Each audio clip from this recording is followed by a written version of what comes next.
Senhora Presidente, cumprimento o Sr. Ministro, Srs. Secretários de Estado. A primeira questão que eu gostaria de colocar prende-se com a tal reorganização do serviço de urgências no período noturno na área metropolitana de Lisboa. Sr. Ministro, esta reorganização, aquilo que tem provado é que o objetivo central e aquilo que estava em cima da mesa não era prestar melhores cuidados, mas era sim um objetivo para reduzir despesa e mais nada. É isto que está efetivamente em cima da mesa. Mas pretende um funcionamento em rotatividade, Sr. Ministro, porque no início deste mês de outubro a urgência passou para o Centro Hospitalar Lisboa Central, ou seja, para o Hospital de São José. Eu recordo de ter visto em algumas declarações suas dizendo que esta questão da rotatividade ainda tinha que necessitava de mais estudos. Pelos vistos não necessitou, está a funcionar e isto sim é geradora de confusão junto dos utentes, introduz mais elementos destabilizadores nos serviços e desregula também as condições de trabalho dos próprios profissionais de saúde. Penso, ou seja, pelo Sr. Ministro, pelos vistos, este é que é um modelo exemplar de funcionamento. Mas mais, já foram concentradas, o Sr. Ministro, aliás, já teve hoje a oportunidade aqui de dizer, já foi concentrada a especialidade do otorrino, da psiquiatria, da oftalmologia. No início de outubro foram mais duas, mas era importante que o Sr. Ministro aqui dissesse, dentro daquilo que se pretende, quais é que são as outras especialidades concretamente que pretendem ser concentradas nesta urgência no período noturno.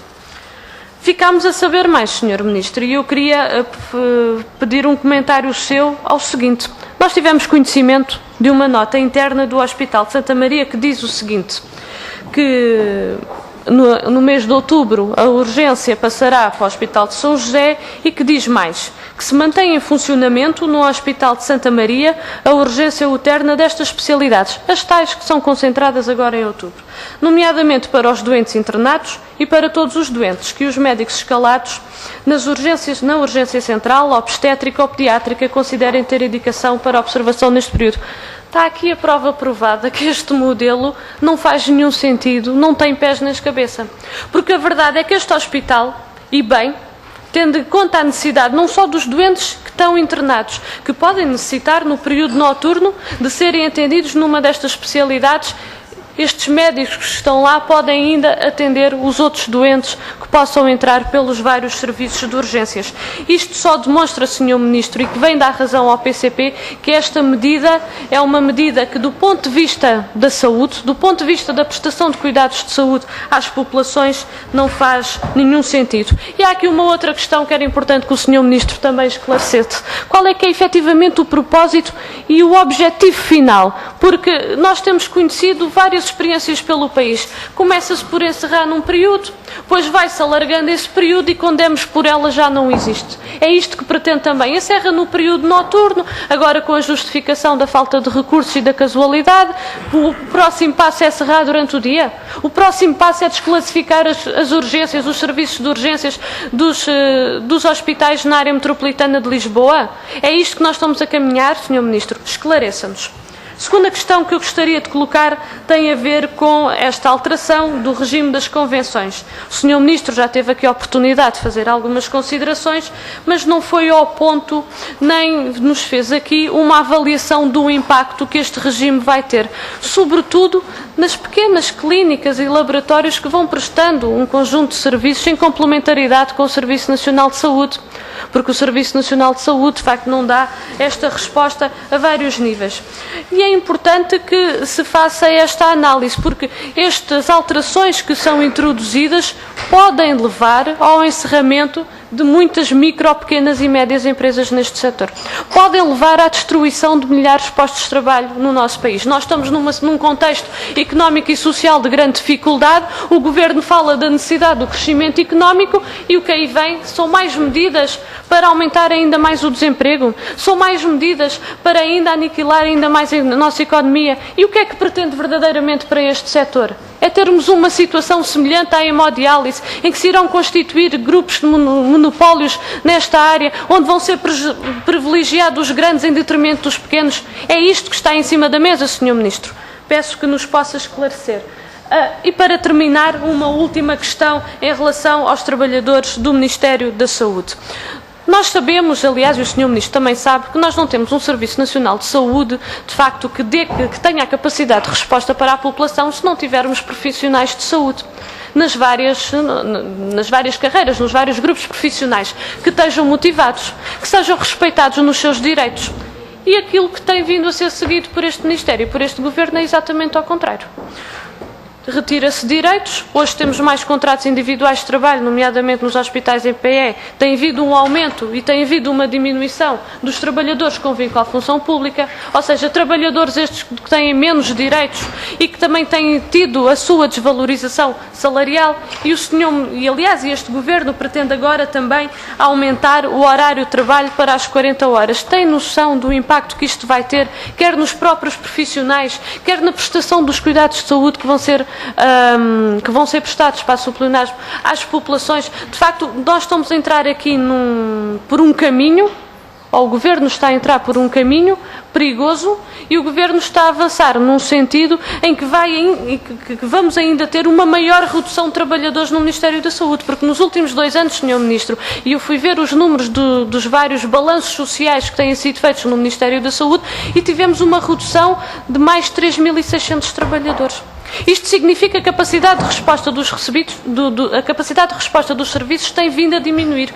E isto tem impactos nos utentes. E os impactos estão à vista. Estão à vista que cada vez mais os utentes têm dificuldades em aceder à saúde. Cada vez mais o direito à saúde está a ser colocado em causa. Por isso não venha falar em sustentabilidade, não venha falar que é um defensor do Serviço Nacional de Saúde e que estão a tomar medidas para salvaguardar o Serviço Nacional de Saúde, quando a realidade diz-nos exatamente o contrário. Obrigada, Sra. Deputada.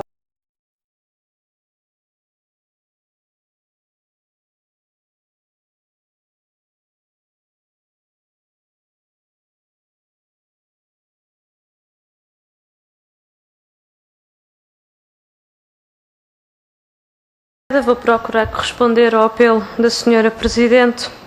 Sr. Ministro, não estava a pensar em abordar a questão das taxas moderadoras e da acessibilidade dos utentes aos cuidados de saúde, mas perante uma afirmação que fez ao Sr. Ministro, considerar que o aumento que foi feito das taxas moderadoras é um aumento ligeiro, convenhamos, não foi um aumento ligeiro. Houve taxas moderadoras que duplicaram e houve taxas moderadoras que quase triplicaram. Por isso, falar em aumento ligeiro, penso que não o podemos fazer. E é verdade, Sr. Ministro, eu sei que o Sr. Ministro não gosta de ouvir dizer estas coisas, mas a verdade é que as pessoas têm tido dificuldades em aceder e um dos motivos é as taxas moderadoras. Foi o aumento das taxas moderadoras, foi a retirada dos transportes, ou a redução brutal dos transportes doentes não urgentes aos utentes, o aumento do custo de vida das pessoas e a redução do seu poder de compra também tem que ser considerado aqui. E a verdade é que hoje, não só o peso das despesas da saúde no orçamento familiar é cada vez maior, como o seu próprio orçamento e a sua própria disponibilidade financeira, ou os seus rendimentos, melhor dizendo, são cada vez menores face àquelas que são as necessidades e face àquelas que são o custo de vida que está colocado. Por isso, hoje as pessoas têm de facto mais dificuldades.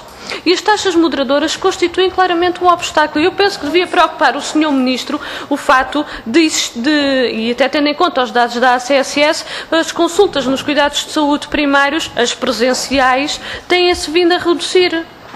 Porque isto demonstra, como nós muitas vezes é comum dizer, e eu vou também utilizar esta expressão que muitas vezes é utilizada, que os cuidados de saúde primários são a porta de entrada no Serviço Nacional de Saúde. O que é que isto significa, Sr. Ministro? É que esta porta está fechada para muita gente. E que adiam as consultas e que não vão às consultas exatamente pelos custos, não só das consultas, a deslocação, mas depois também os custos todos associados. Sr. Ministro, queria-lhe colocar uma questão muito específica que tem a ver com o Centro Hospitalar do Baixo Voga. Nós tivemos conhecimento que neste centro hospitalar tem-se verificado um conjunto de atropelos aos direitos dos profissionais de saúde. A situação concreta é a seguinte, Sr. Ministro, há uma enorme carência de médicos para a realização contratação para assegurarem o serviço de urgências, nomeadamente na especialidade de medicina interna. Os médicos especialistas já ultrapassaram o limite de horas extraordinárias previsto, têm mobilizado os internos para a realização destas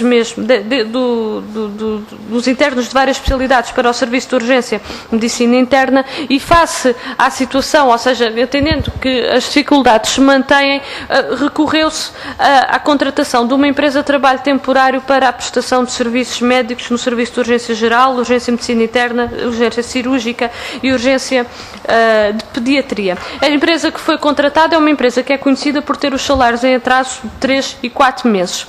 E aquilo que nós conhecemos é que se pretende que os médicos, esta empresa está com dificuldades em angariar médicos, que os médicos do centro hospitalar que se desvinculem do centro hospitalar, ou seja, quase como se fossem despedidos para desempenhar as mesmas funções, não como funcionários públicos, mas como funcionários ou como trabalhadores desta empresa. Isto tem, ou seja, para além de ser algo completamente inaceitável, pressionar-se e chantagear os trabalhadores para isto, há aqui um aspecto muito significativo, Sr. Ministro, que é a desvalorização remuneratória, porque o que está em cima da mesa é naturalmente não respeitar aquele que é os direitos destes trabalhadores, nomeadamente a sua remuneração.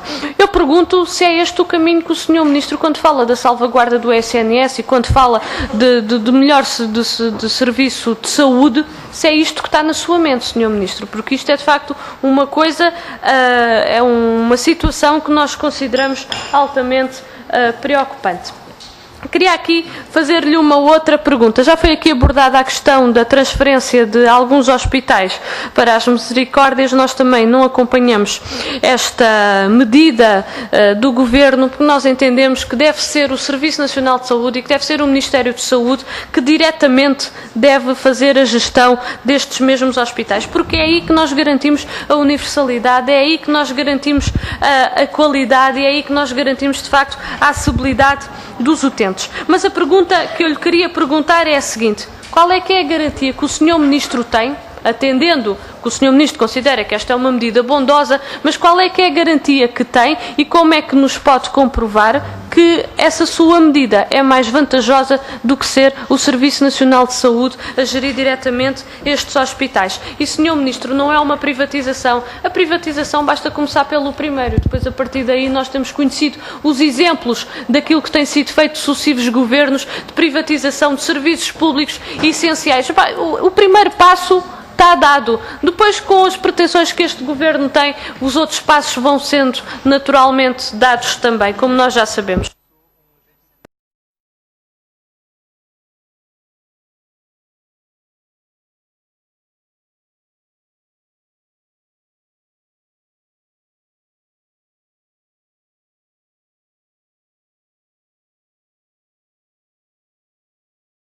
A questão que eu lhe queria colocar agora tem a ver com o seguinte: o Sr. Ministro há pouco numa intervenção, eu creio que se referia à reorganização hospitalar e dava o exemplo que alguns hospitais, por exemplo o Hospital do Litoral Alentejano, na sua opinião, tinha um hospital com muitas dificuldades, e é de facto um hospital que tem muitas carências em termos de médicos. Referia também que há hospitais sem diferenciação tecnológica. O que eu lhe queria perguntar é o seguinte: Sr. Ministro, e este não é um assunto novo, eu creio que já o abordámos aqui na Comissão de Saúde. No Hospital do Barreiro Montijo, ou no Centro Hospitalar Barreiro Montijo, melhor dizendo, há um serviço de oncologia bastante diferenciado, que tem um conjunto de profissionais, de facto, também bastante dedicados e empenhados a este serviço.